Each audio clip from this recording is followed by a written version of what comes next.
NHL free agency is less than a month away. How should Lou Lamoriello and the Islanders approach it? We're going to talk about that and a lot more on today's Locked On Islanders podcast.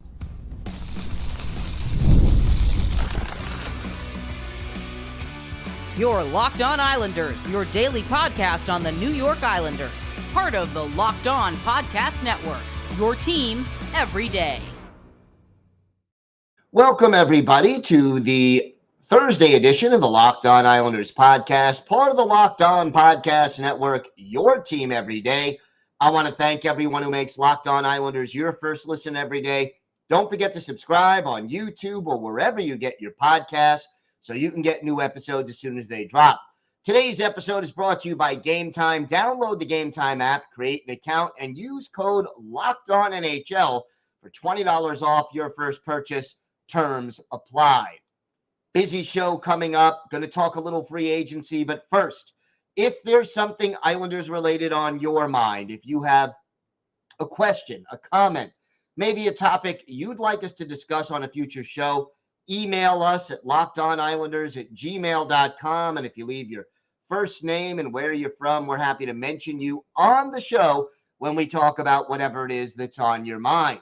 You could also follow the show on X at Locked On Isles, and you could follow me, Gil Martin, on X at Ice Wars, NYR, VSNYI. We'll keep you up to date on all things Islanders all season long. And during the offseason, that includes hirings, firings, trade rumors, free agency, the draft. If it's happening to the Islanders, we'll have it for you here on Locked On Islanders. And it's great to talk Islanders hockey with you, game time or anytime. NHL free agency starts July 1st. That is 4 weeks away, a little less. It is getting to the point where teams are going to be able to start, making some decisions on players. Obviously, the Islanders have both restricted and unrestricted free agents that they need to figure out. Do they bring them back? Do they let them go? Guys like Cal Clutterbuck, Matt Martin, Sebastian Aho, Mike Riley, Ruslan Ishkakov, all these guys. And we've discussed this everydayers know on the show since the season pretty much ended. But as far as adding players in free agency, what approach should the New York Islanders take? And before you get into specifics, let's get a couple of things straight. First of all, number one is the Islanders right now do not have a lot of cap space to play with. As of now, June 6th, the Islanders have about $6 million and change in cap space, according to Cap Friendly. And that's before they re-sign any of the aforementioned restricted or unrestricted free agents.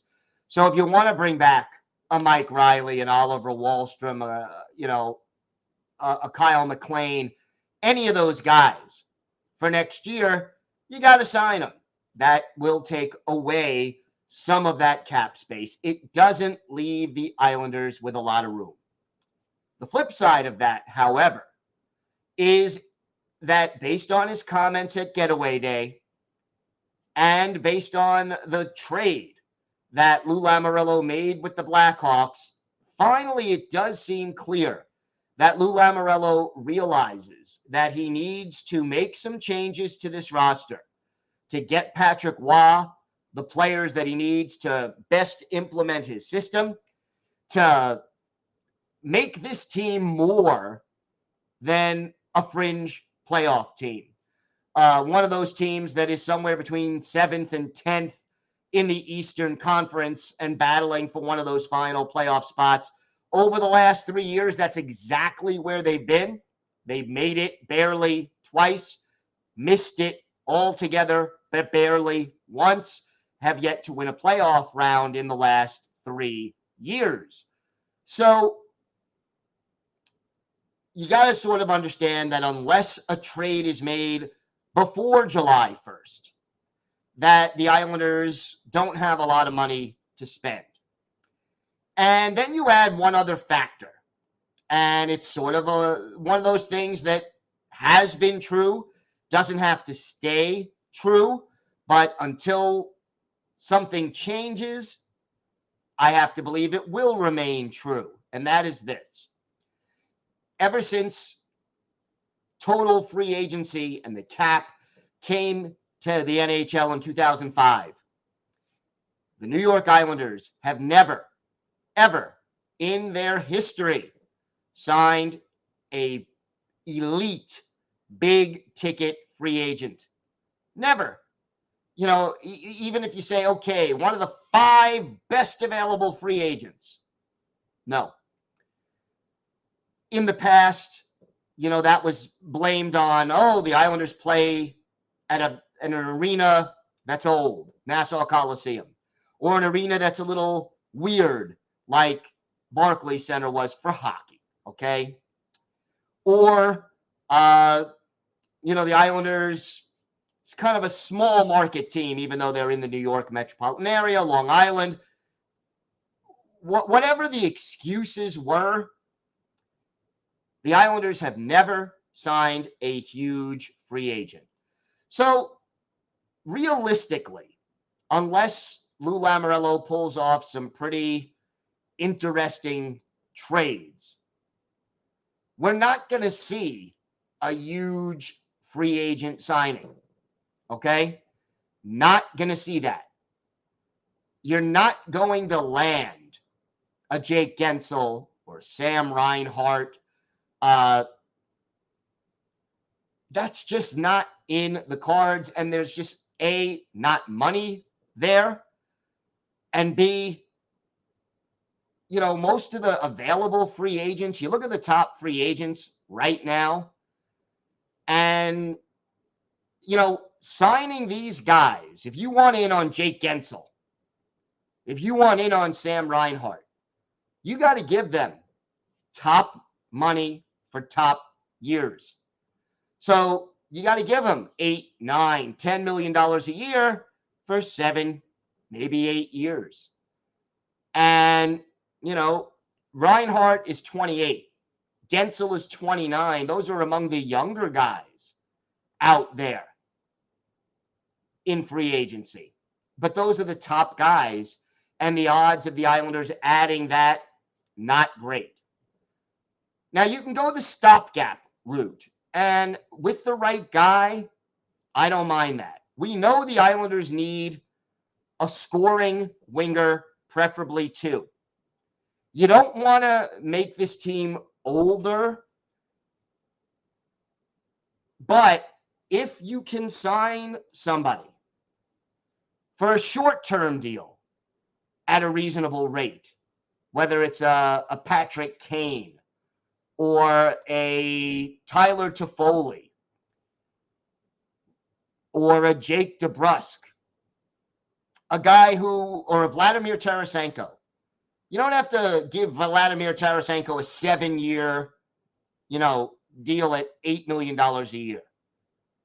Bring in somebody for a year or 2 who can hold a place on this roster, give the Islanders a little boost in offense, and not blow up the cap or the roster down the road, so that if you do actually use some of this year's draft capital, and hopefully the Islanders will, and it takes 2 or 3 years for even a first-round pick to develop into an NHL player, you know, if you sign Patrick Kane to a 2-year deal, at the end of that deal, hopefully that draft pick is ready to step in. That's one approach. The other approach is you kind of go for the middle tier guys. You go for an Anthony Duclair. You go for a Tyler Bertuzzi. You go for a Max Domi, a guy who's, you know, again, you're not going to pay him 7 years.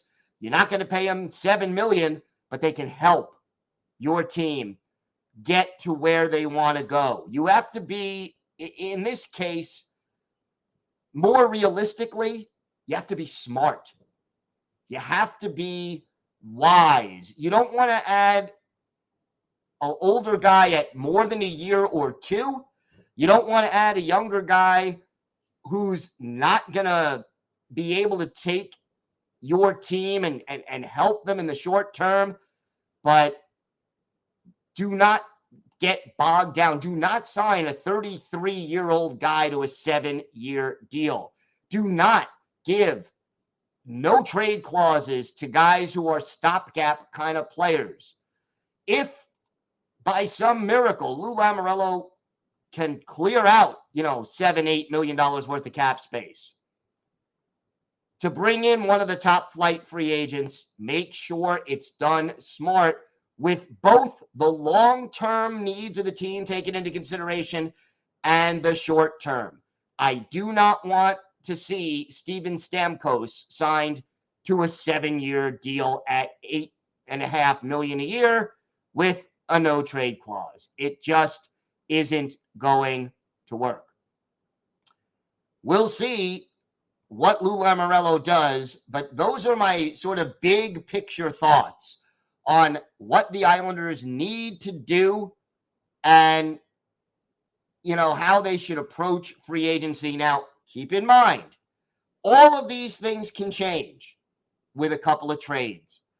And I still think that trades are better for the New York Islanders as far as adding pieces, because you need to clear out cap space and make trades anyway if you're going to add.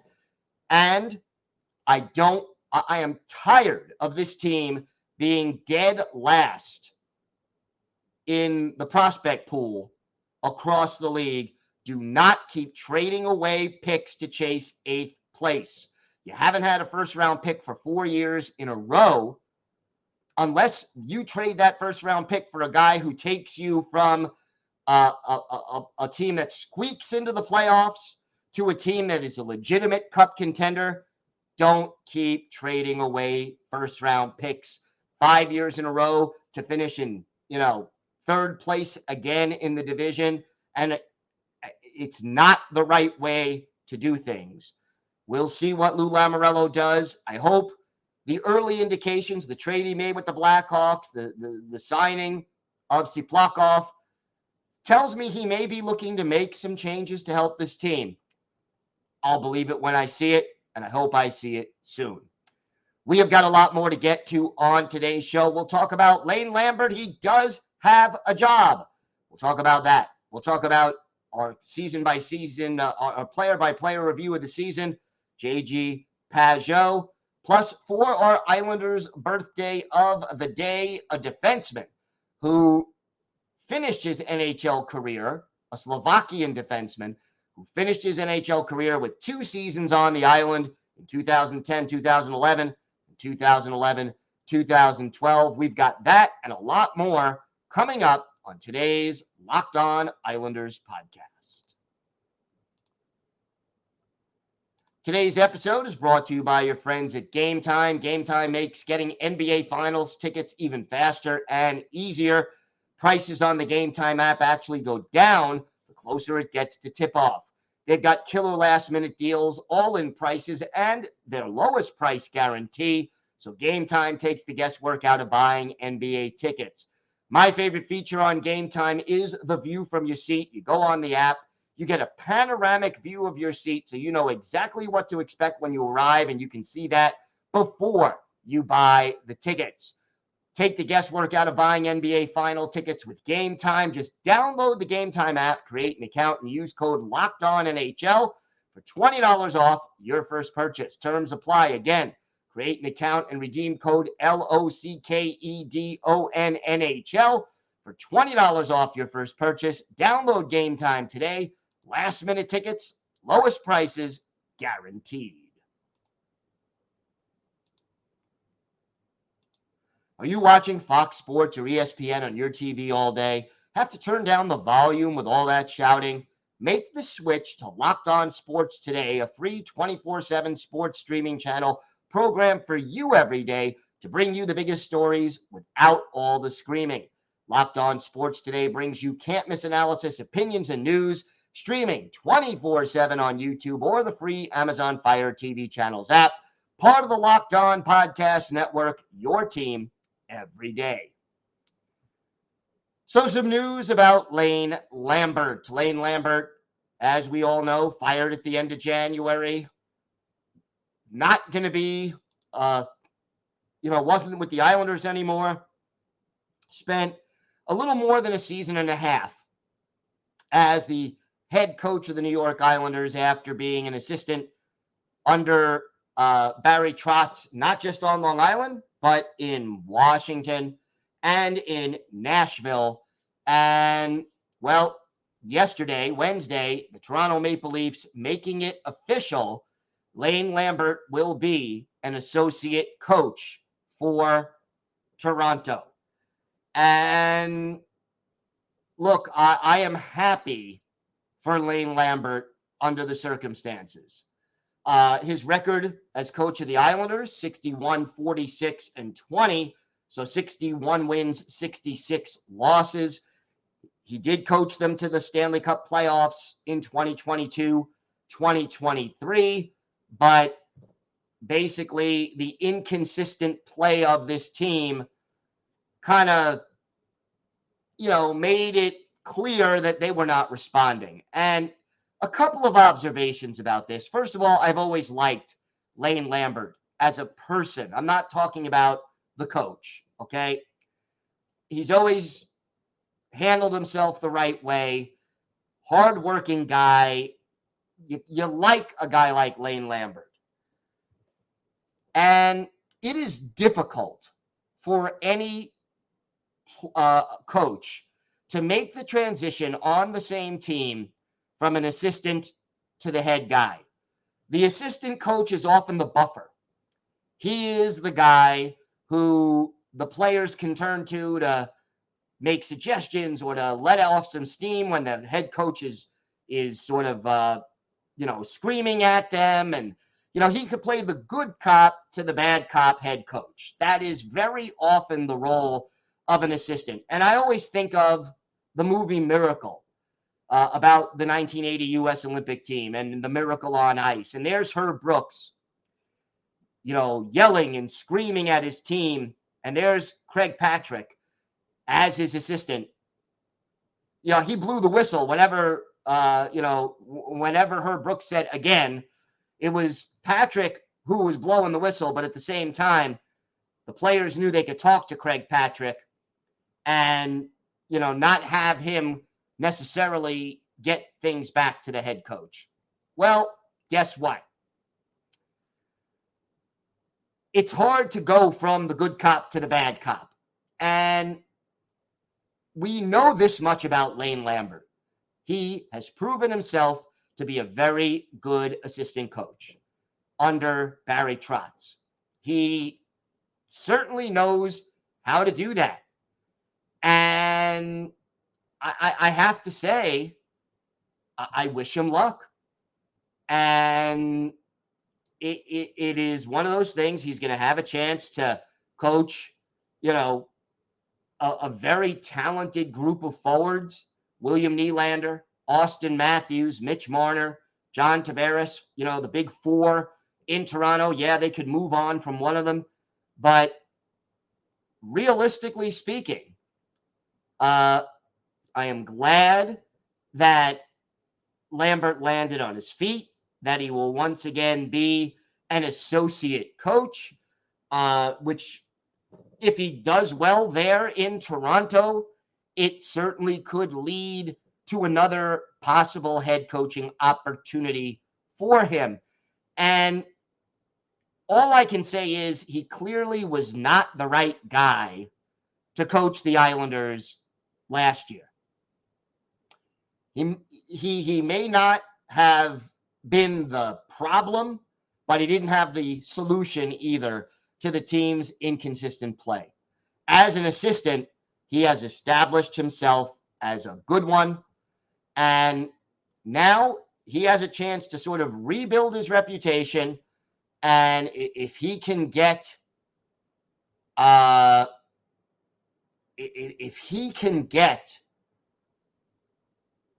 his, players in Toronto to play to a high level and integrate those talented players and help the depth on that team, he will probably get another shot at a head coaching job in the NHL, or maybe he remains an associate coach for a long time, maybe for the rest of his career, if that is what he's best at. So we have to see, but I'm happy for Lane Lambert. I will be rooting for him, obviously, except when he's playing, the New York Islanders or coaching against the New York Islanders. So Lane Lambert, good guy, moving on to Toronto as an associate coach, and we wish him all the best at that new position.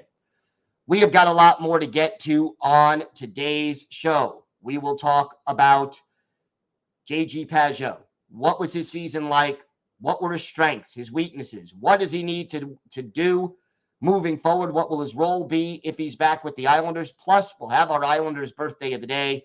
All of that and more coming up on today's Locked On Islanders podcast.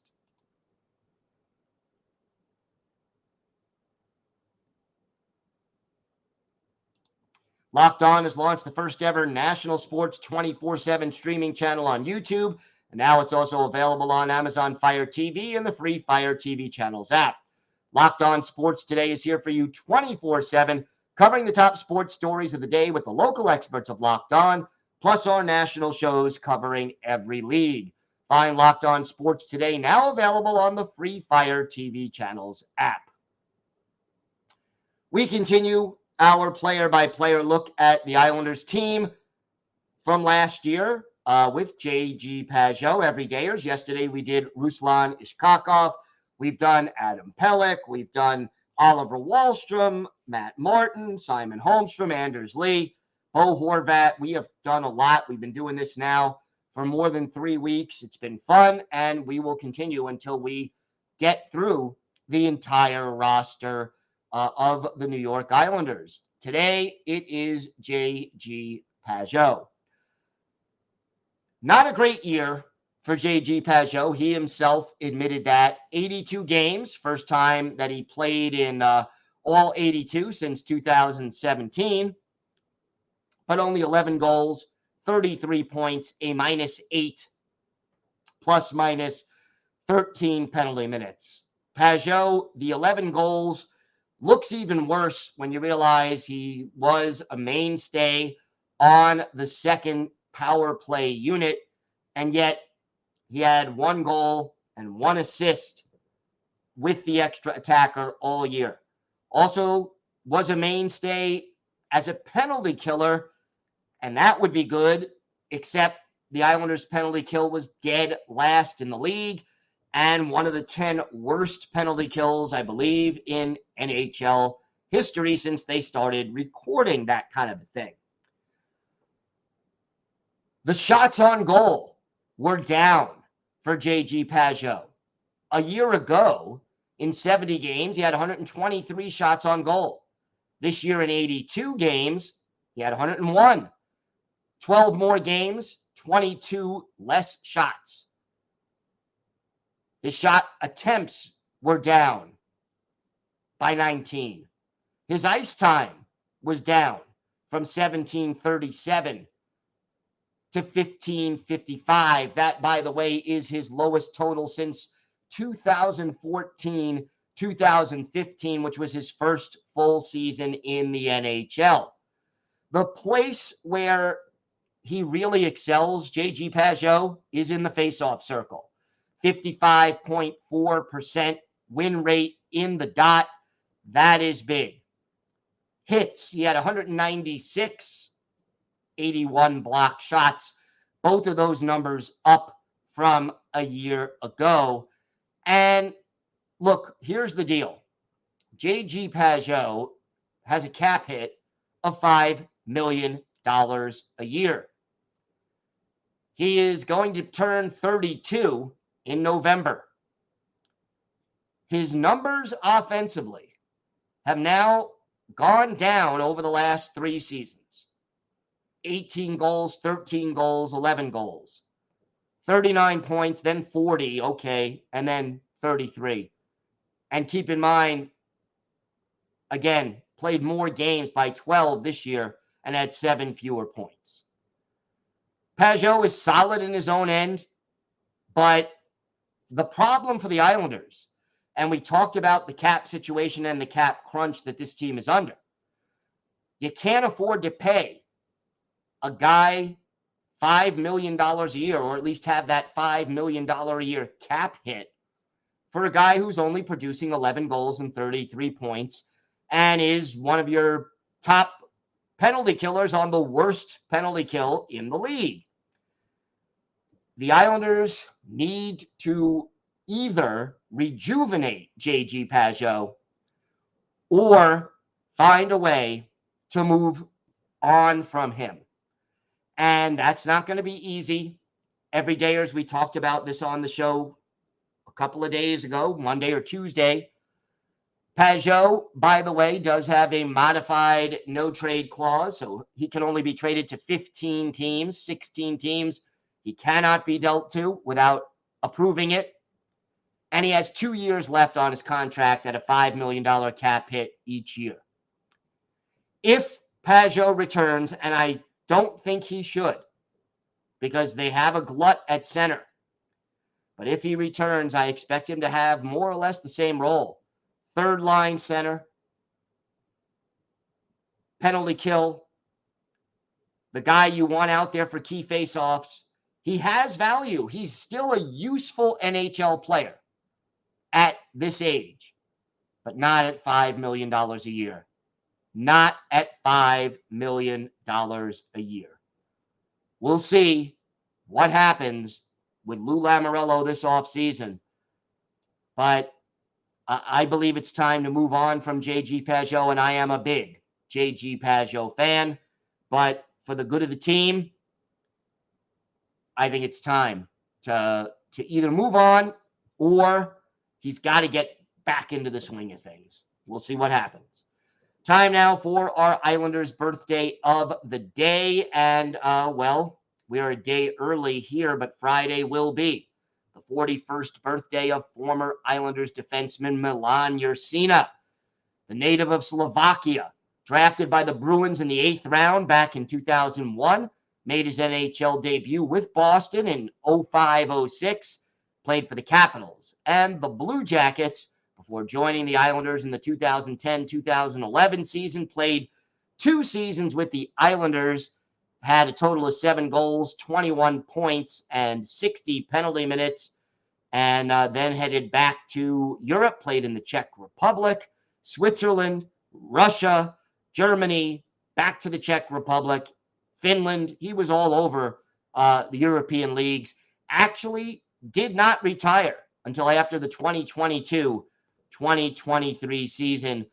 For his NHL career, 430 games, 22 goals, 81 points, 280 penalty minutes, add 2 goals and 18 penalty minutes in 21 playoff games, all of those with the Capitals. Jurčina, more of a defensive-oriented defenseman. One of his better games with the Islanders, October 16th, 2010, at the Nassau Coliseum. The Colorado Avalanche are the opponent. Craig Anderson, the goalie for the Avs. Dwayne Rolison, the goalie for the Islanders. And in this game, Milan Jurčina, our Islanders' birthday of the day, gets the scoring started midway through the first with a shorthanded goal, an assist to Josh Bailey. Then 5 minutes later, Jurčina scores again unassisted to make it 2-0 Islanders. Islanders then get an empty net goal at the end of the game by John Tavares. Jurčina assists. Islanders beat the Avalanche 5-2 for Milan Jurčina. 2 goals, an assist, 3 points, a +3. He had a shorthanded goal. He had 2 shots on goal and was on the ice for 15 minutes and 45 seconds. So, Milan Jurčina is our Islanders' birthday of the day. Thanks again for making Locked On Islanders your first listen every day, everydayers. Tomorrow on the show, we will continue our player-by-player look at the Islanders, we'll be talking about Sebastian Aho and whether or not he'll be back on the island, what kind of a season Aho had, and a lot more. Of course, we'll also have the Islanders' latest news, notes, and happenings. Quick note again on our meetup, and I'm kind of looking forward to that. And again, go to lockedonislanders.wordpress.com if you want to join us. We're going to do this on Monday, which will be for game 2. Looking very much forward to that. So we're going to basically have the meetup in Plainview, which I think is kind of a central location on Long Island, and that should be fun. So basically speaking, it'll be at the main event in Plainview. That is, again, a nice central location. It's on Old Country Road in Plainview. We'll be there for game 2 to watch the game, talk a little hockey, and just have a little fun. So if you want to join us, again, the link is in the show notes, and just let us know if you intend to make it. Until tomorrow, have a great day, everybody. Stay safe. And of course, let's go Islanders.